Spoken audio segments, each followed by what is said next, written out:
nuestro pastor, nuestro hermano Ever Julio Liscano con nosotros y el Señor me les bendiga, mis hermanos.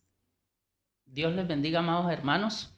Les saludo en nombre del Señor Jesús y me alegra que el Señor nos regale nuevamente la oportunidad de compartir su palabra. Mi saludo especial a toda la iglesia de Ipú Palmeras, a todos los hermanitos, los niños, las damas, los caballeros, todas las familias.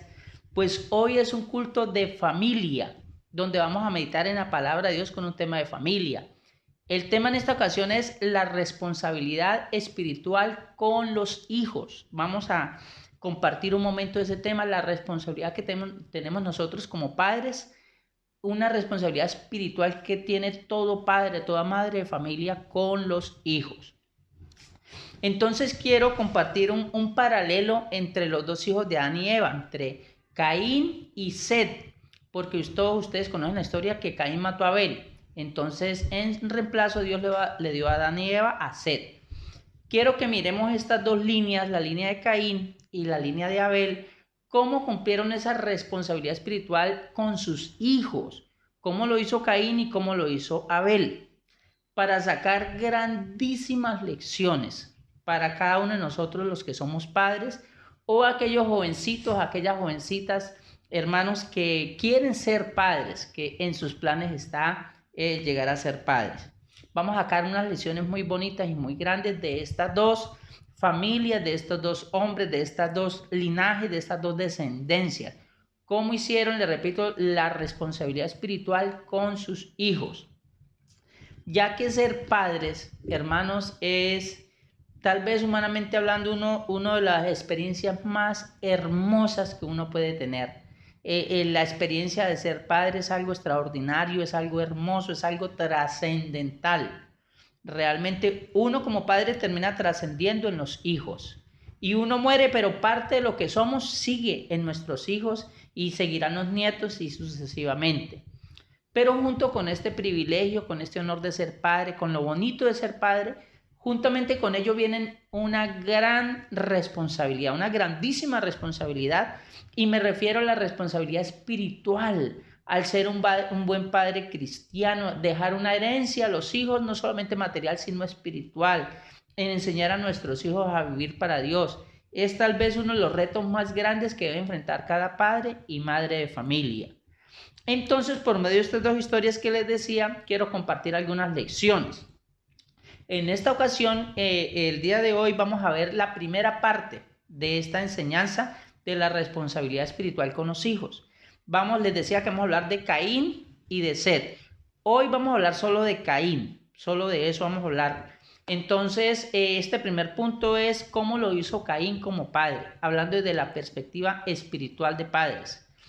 Entonces podría empezar diciéndoles que Caín es parecido a aquel tipo de padre que se preocupa por su responsabilidad solamente material o económica. Aquel tipo de padre o madre que sí quiere a sus hijos, que sí es trabajador, que sí es emprendedor y que sí quiere que sus hijos salgan adelante, pero económicamente, descuidando o dejando de lado o menospreciando la parte espiritual. Vamos a ponerle Biblia a esto entonces. Vamos a leer en Génesis capítulo 4, versículos 16 en adelante. Génesis 4, 16 y 17 dice: Salió pues Caín de delante de Jehová y habitó en tierra de Nod, al oriente de Edén. Y conoció Caín a su mujer, la cual concibió y dio a luz a Enoc. Y edificó una ciudad y llamó el nombre de la ciudad, el nombre de su hijo, Enoc. Entonces vamos a hacer un pare ahí. Este Caín parece que era trabajador, emprendedor, inteligente, innovador, visionario, hermano. Fue el primer ser humano que edificó una ciudad, que se le cruzó por la mente la idea de una urbanización, de urbanizar, de un conglomerado de personas e infraestructura. Y la Biblia dice, parece que cuando Caín tuvo su esposa y ella estaba embarazada, parece que él estaba construyendo la ciudad. Y entonces cuando nace su hijo le puso por nombre Enoc. ¿Y qué hizo Caín? le puso el mismo nombre de su hijo a la ciudad que había construido. De manera que la primera ciudad del mundo se llamó Enoc en honor a este muchacho que fue creciendo. Podríamos decir que este muchacho recibió una buena herencia de su papá, imagínense, una ciudad.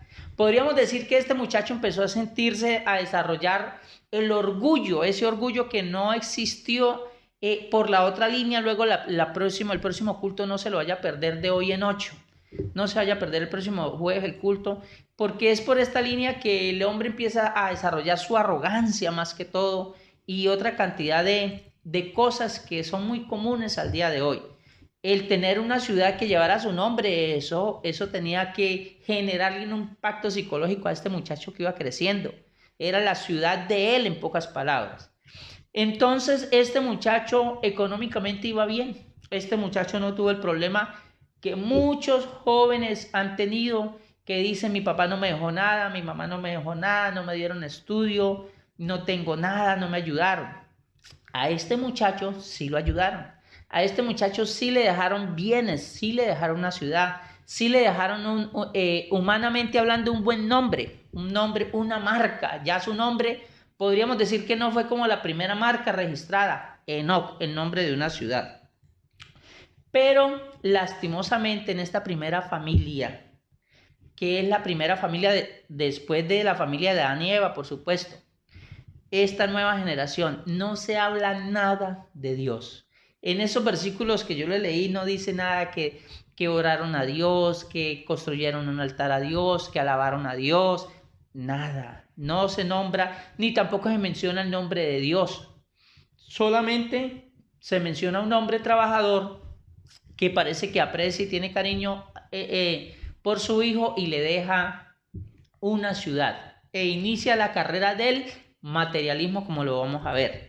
Vamos a seguir con la lectura y con esta familia y con esta descendencia. Entonces, Caín, como se había venido bravo con Dios, parece que no le enseña a su hijo mucho de Dios, parece que no le inculca principios, parece que no le habla casi nada de Dios a su hijo Enoc.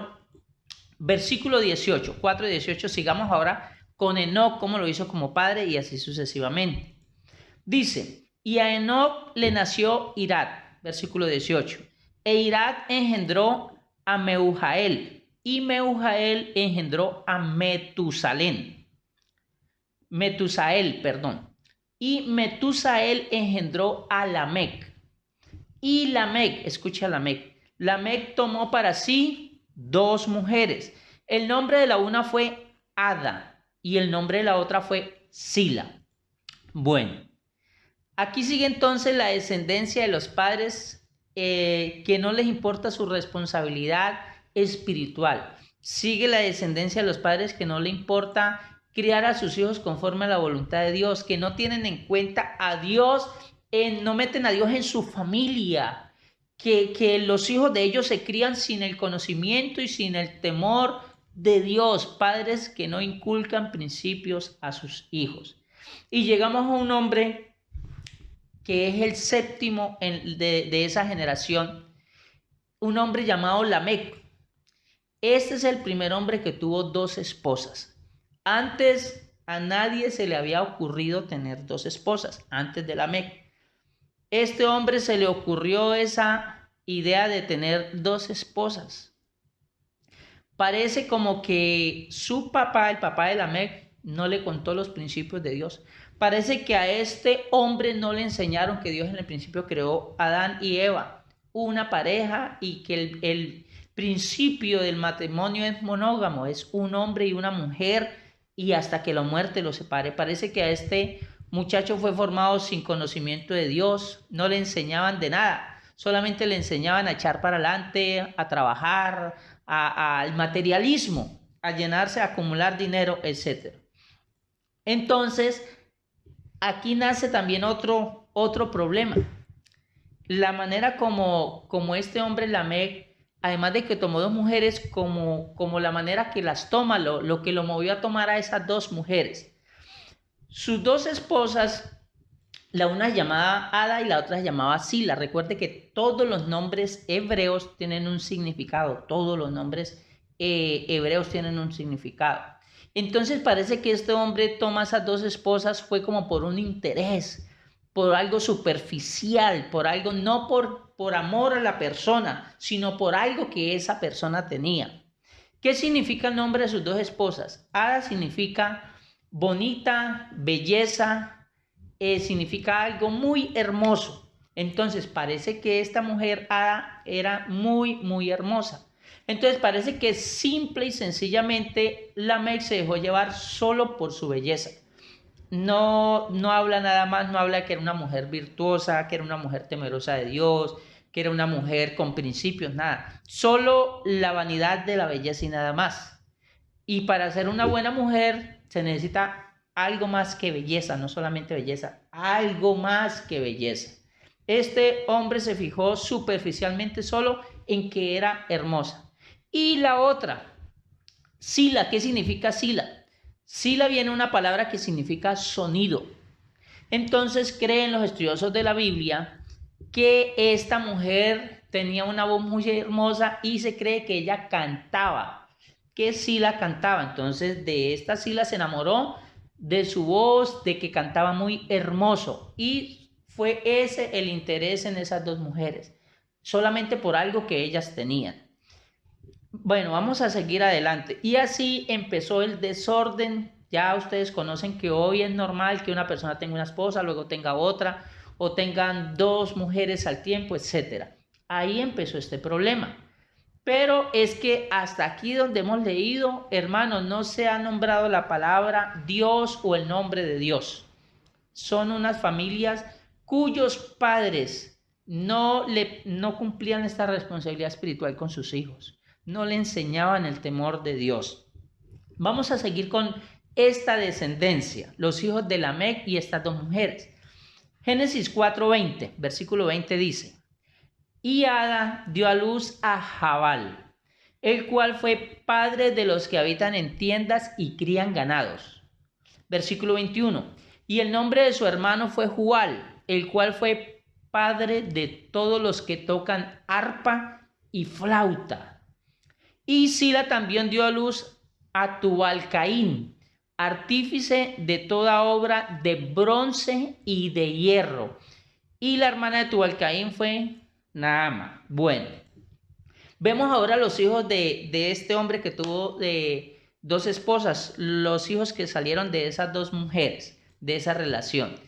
Estos hijos salieron muy talentosos, pero muy talentosos.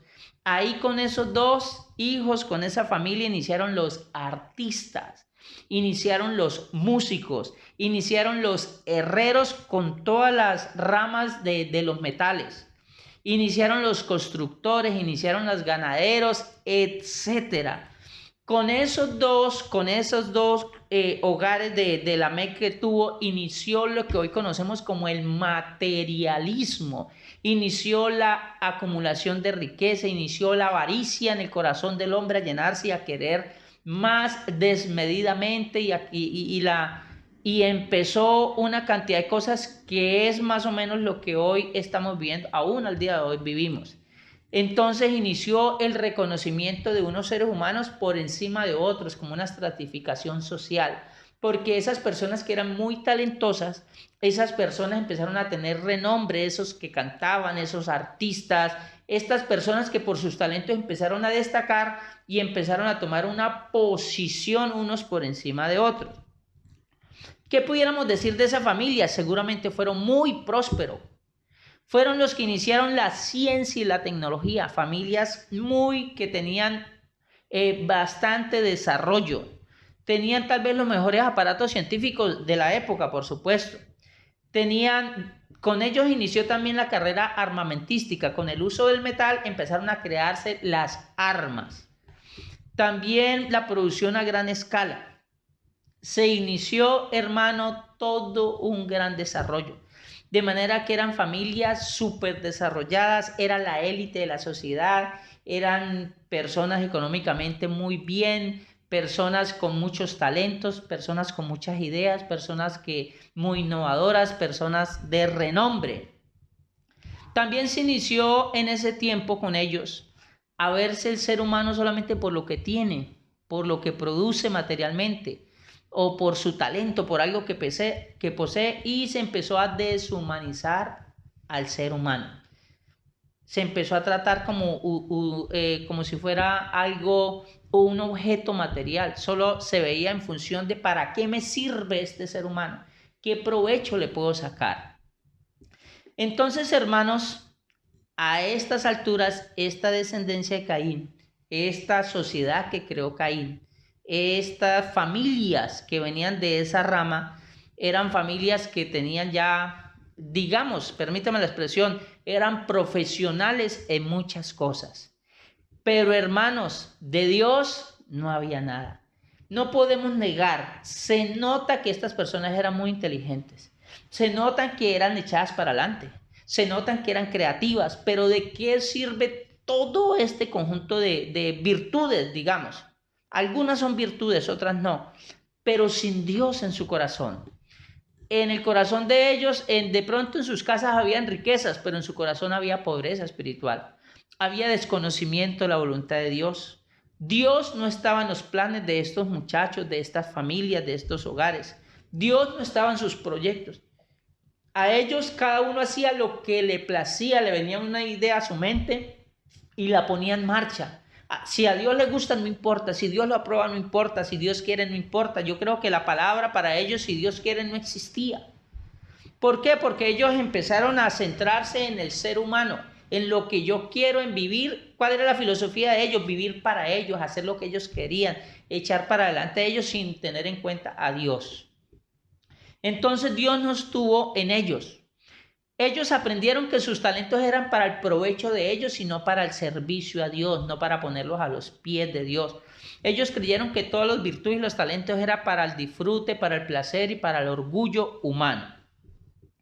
Esta generación fue la generación parecida casualmente a esta generación de padres de este tiempo. Perdón. Esta generación que les estoy predicando a estas alturas, después de cientos de años de Caín, es esa generación cuyos padres lo único que le dejaron fue bienes materiales. Que le dejaron, permítame traerlos a hoy, como si le hubieran dejado carros, le hubieran dejado casas, le hubieran dejado fincas, le hubieran dejado dinero, le hubieran dejado cuentas bancarias y aparte de eso, talentos que hubieran heredado, pero no le dejaron nada de Dios. Algo parecido a lo que sucede hoy en día. Muchos padres están preocupados. Hay una frase que se ha vuelto un dicho en este tiempo, que los papás no quieren que los hijos pasen por donde ellos pasaron y que no quieren que sufran lo que ellos sufrieron y que quieren darle a sus hijos lo que ellos no tuvieron, haciendo referencia a bienes, a ropa, a un celular, a zapatos de marca, a tecnología, a muchas cosas. El problema es que algunos padres no le están dando lo que sí tuvieron, porque hermanos, a muchos padres les enseñaron los principios bíblicos, les leían la Biblia, y ahora hay padres que se están levantando, cierto, hay muchos padres hoy en día y madres que trabajan mucho, que quieren que su hijo salga adelante, pero cuando ellos dicen, mi hijo, yo quiero que usted salga adelante, se está refiriendo solo a lo material. Salir adelante sin Dios no es salir adelante, eso es un retroceso. Eso, salir adelante sin Dios no vale la pena, no sirve para mucho. Tenemos, por supuesto, que procurar dejarle a nuestros hijos la mayor cantidad de bienes posibles, pero con Dios. Sin Dios no vale la pena. La mejor herencia que un padre le puede dejar a sus hijos es el conocimiento de Dios, el temor de Dios, los principios bíblicos, el ejemplo de cómo vivir una vida cristiana, enseñarles a valorar a los seres humanos. Debemos enseñarle a nuestros hijos que valore a cualquier persona porque el ser humano fue hecho a imagen y semejanza de Dios, a no menospreciar a nadie, a no hacer acepción de personas. Esas son las herencias que debemos acompañarlas, no solamente lo material, debemos enseñarle, dejarle toda esta herencia, hermanos. Enseñarles que el amor al dinero es la raíz de todos los males. Está bien dejarles dinero, pero tenemos que enseñarles que al dinero no se ama, que hay que ponerle el amor a Dios y a los seres humanos, a las personas, a la familia. Enseñarle que los talentos y las virtudes Dios nos las regaló y debemos ponerlas al servicio también de Dios y de su amada iglesia. Enseñarles a vivir cerca de Dios. Y por supuesto, qué bueno que le podamos dejar un carro, que le podemos dejar una casa, que le podemos dejar todos los bienes materiales, todo lo que podamos hasta donde usted pueda. Pero hermano, lo principal es dejarle lo espiritual, la enseñanza bíblica. ¿De qué sirve? Como dijo el Señor Jesús. El Señor Jesús dijo una frase que resume todo lo que yo estoy diciendo. Él dijo, ¿de qué le sirve al hombre si gana el mundo entero y pierde su alma? ¿De qué le sirve? Yo diría, aprovechando la frase del Señor Jesús, yo diría, ¿de qué le sirve al hombre ganar el mundo entero y perder a sus hijos? Amada hermana, amado hermano, usted que trabaja tanto y sea trabajador, eso es bueno. Usted que trabaja y que quiere tener una casa y de pronto quiere tener otra casa y de pronto quiere tener un carro y de pronto quiere tener una moto y de pronto quiere tener esto y quiere comprar otra cosa y tiene un celular y quiere uno más fino y tiene ese y quiere otro y quiere. Y quiere que sus hijos tengan. ¿De qué le sirve que usted trabaje tanto y sus hijos se pierdan? No serviría de nada. Hay padres y madres que cuando ven a sus hijos perdidos en el mundo, en las drogas, en el alcohol, sin Dios, lejos de Dios, lejos de la iglesia, darían lo que fueran para que sus hijos regresaran. Ellos dirían, con tal que mi hijo regrese, con tal que mi hijo vuelva a la iglesia, con tal que mi hijo crea en Dios, con tal que mi hijo camine para Dios, con tal que mi hijo sea salvo, una mamá o un papá diría, yo sería capaz de dar mi casa, de dar lo que sea, porque la salvación de un alma no tiene precio. ¿Y cuánto dolor sentirá un padre o una madre cuando, por ejemplo, su hijo muere en pecado? Cuando su hija se muere y se muere en pecado, en medio de una sobredosis, en una borrachera, en una discoteca con la mujer de otra persona, en pecado. ¿Cuánto dolor experimentarán los padres? ¿Y cuánto estarían dispuestos a dar los padres? Muchos papás y muchas mamás quisieran retroceder el tiempo y así no tuvieran muchos bienes, dedicarle un poquito más de tiempo a sus hijos. ¿Cierto? No importa si usted gana un poquito menos, pero se va un poquito más temprano para su casita cuando sus hijos todavía estén despiertos. Y usted se sienta una noche y les dice, hijos, voy a leerle una porción de la palabra de Dios. Y se la explica y cantan en familia a Dios. Hermano, eso no hay dinero en este mundo que lo compre, ni que lo pague, ni que lo haga. Eso vale más que el oro, la enseñanza espiritual, el buen ejemplo. De manera que si usted tiene que ganar un poquito menos y venirse para su casa, hay papás y mamás que trabajan hasta tarde y cuando llegan sus hijos siempre están dormidos. No pueden orar con ellos. Y cuando se levantan sus hijos a veces todavía están dormidos. Qué bonito, hermanos, a la hora del almuerzo orar por los alimentos y enseñar a los hijos. Qué bonito dejarles, vea hermanos, la mejor y más valiosa herencia que le podemos dejar a los hijos es la salvación, es la enseñanza de la palabra de Dios. No le podemos dejar solo bienes materiales. Les repito, ayude a sus hijos que estudien y déjele todos los bienes materiales que pueda. Pero mire la generación de Caín. La generación de Caín, le digo cómo termina. Terminan dueños de empresas, de fábricas, de tierras, de ciudades. Ellos siguieron construyendo ciudades, de hecho, hasta cuando vino el diluvio. En el diluvio, Dios acaba y arrasa con toda la generación de Caín. ¿De qué le sirvió todo el materialismo? ¿De qué le sirvió todo el desarrollo? ¿De qué le sirvió toda la riqueza? ¿Qué se llevaron ellos? Nada, todos murieron ahogados. Esa generación se perdió toda. ¿Por qué? ¿Por qué se perdió toda esa generación? Porque el papá, porque la mamá no hizo la tarea, no cumplió su responsabilidad espiritual como padre, como madre. Hermano, tenemos un compromiso con Dios. Tenemos que formar a nuestros hijos, tenemos que darles ejemplo, tenemos que enseñarles la palabra, tenemos que enseñarles a orar. Tenemos, hermanos, que orar con ellos, que ellos nos vean orando. Tenemos que alabar al Señor con ellos, adorar al Señor con ellos, que ellos nos escuchen hablando en lenguas, que ellos nos vean arrodillados orando.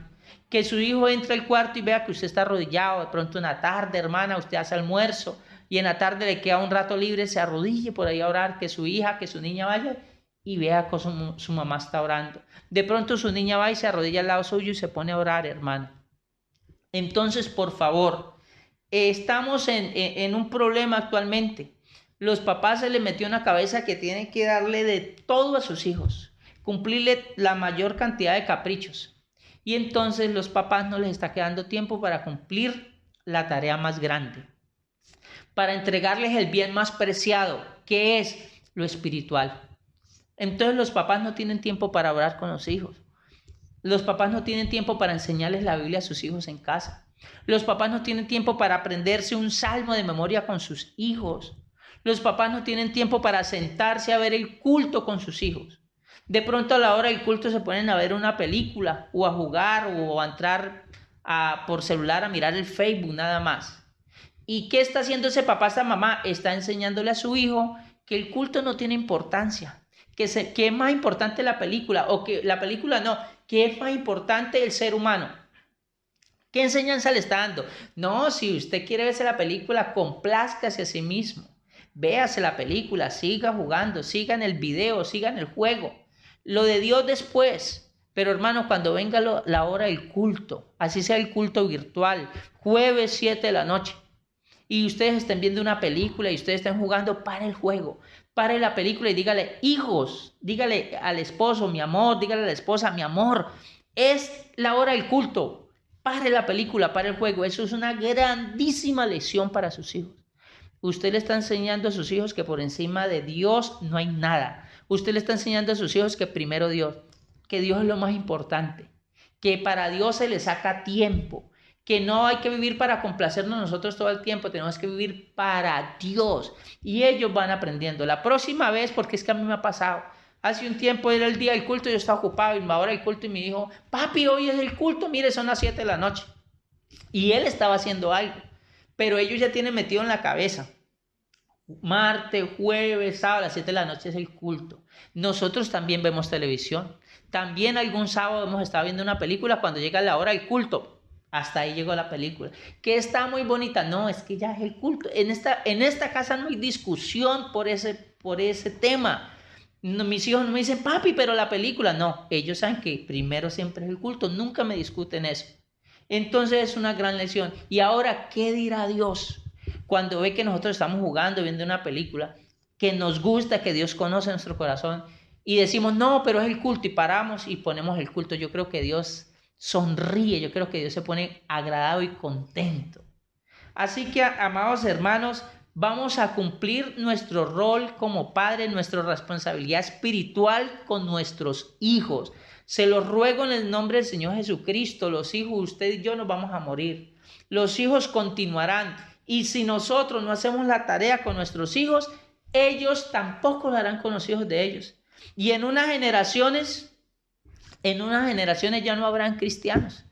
Ya no habrán cristianos en esa generación porque un papá, porque una mamá dejó de hacer la tarea. Si usted lee esta generación detenidamente que les prediqué de Caín, a medida que iba pasando el tiempo se iban pervirtiendo más, se iban alejando más de Dios. ¿Por qué? Porque Caín de todas maneras tenía un conocimiento de Dios. El hijo de Caín seguramente algo le contó a su papá, ¿cierto? El nieto. Pero ya en la 7ª generación, Lamec ya estaba más lejos de Dios, mucho más lejos de la palabra de Dios, más lejos del conocimiento de Dios, más lejos de los principios de Dios. Así que usted tiene que asegurarse, de enseñarle a nuestros hijos a hacer muy bien la tarea completa. Y nuestros hijos la harán con sus hijos. No podemos perder esa línea espiritual. No podemos perder esa oportunidad única en la vida de formar espiritualmente a nuestros hijos. Vamos a ser responsables. Vamos a orar por todos los padres y madres de familia. Que Dios nos dé sabiduría, que nos ayude a ser unos excelentes padres, a ser responsables. Escúcheme, hay mamás muy responsables, pero súper responsables, que trabajan mucho, que trabajan hasta enfermarse por su niño, por su niña, madres solteras, cabezas de hogar, trabajan duro por sus hijos. Son tan responsables que lo único que le están dando es comida, ropa y bienes materiales. Pero cuando viene el momento del culto no están siendo responsables. Ellas se acuestan a dormir porque están cansadas o se ponen a trabajar porque tienen mucho trabajo y los hijos no se ven culto. Entonces, hermanos, haciendo una evaluación, ¿a dónde van a llegar? ¿Qué cree que van a pasar con esta generación de niños y adolescentes criados así? Ellos están aprendiendo que lo más importante es la plata. Materialismo, como lo aprendió bien la generación de Caín. Para la generación de Caín, lo primero era ellos y el materialismo. Hermano, por favor, hermanita querida, sea responsable con su trabajo espiritual con sus hijos, sea responsable en su rol como madre y como padre. Usted no puede sacar excusas de que no, porque tengo mucho trabajo, no oro con mis hijos, porque tengo mucho trabajo, no le explico la palabra de Dios a mis hijos, porque tengo mucho trabajo o muchos quehaceres, no voy a ver el culto. Siéntese con sus hijos a la hora del culto, por favor, en el nombre del Señor Jesucristo. Sus hijos se lo van a agradecer. Usted está haciendo un trabajo valioso para toda la vida. Dios se lo va a agradecer. Pero si usted descuida a sus hijos, ellos van a aprender a ser descuidados con las cosas de Dios. A ellos no les va a importar Dios, ni el culto, ni eso. Eso será después si queda tiempo. Luego sus hijos, si queda tiempo, irán a culto. Luego sus hijos, si se acuerda, oran. Si no están muy cansados, leerán la Biblia. Así que por Dios, en el nombre de Jesucristo, hagamos el trabajo. Seamos responsables. Hermano, Dios nos dio nuestros hijos. No le podemos dar solamente ropa y comida. Tenemos que darle palabra de Dios. Ejemplo, enseñarlos a orar, guiarlos por el camino de Dios. Vamos a orar, amados hermanos, por cada uno de ustedes, estimado Padre y estimada Madre. Soberano Señor Jesús de Nazaret. Señor, yo he predicado tu santa y bendita palabra. Te pido por cada familia, por cada padre y por cada madre, por estas madres solteras, cabezas de hogar, Señor. Tú conoces sus necesidades, tú sabes que tenemos que trabajar. Muchos de los padres de familia tienen trabajos duros, tienen que trabajar y estas madres también. Pero Señor, haznos entender que no hay un trabajo más importante, más valioso que el trabajo espiritual con nuestros hijos, que enseñarles tu palabra, que guiarlos a que escuchen el culto, Señor, a que lean la Biblia, que orar con ellos. Ayúdanos a entender y a ser responsables espiritualmente también con nuestros hijos. No podemos ser una generación de padres responsables solo con lo material. Enséñanos a ser responsables con lo espiritual también. En tu nombre te lo pido, Señor Jesús de Nazaret. Amén y amén. Hermanos, quiero invitarles, por favor, de hoy en 8, el próximo jueves. No se la pierda, el próximo jueves 15 de septiembre. Vamos a predicar, a compartir la segunda parte. Recuerde que esto era un paralelo entre Caín y Set. Hoy vimos el lado malo, el que no hizo la tarea espiritual. De hoy en 8 vamos a ver el lado bueno, el que sí hizo la tarea espiritual. Así que Dios les bendiga a usted y a su familia. El Señor les guarde.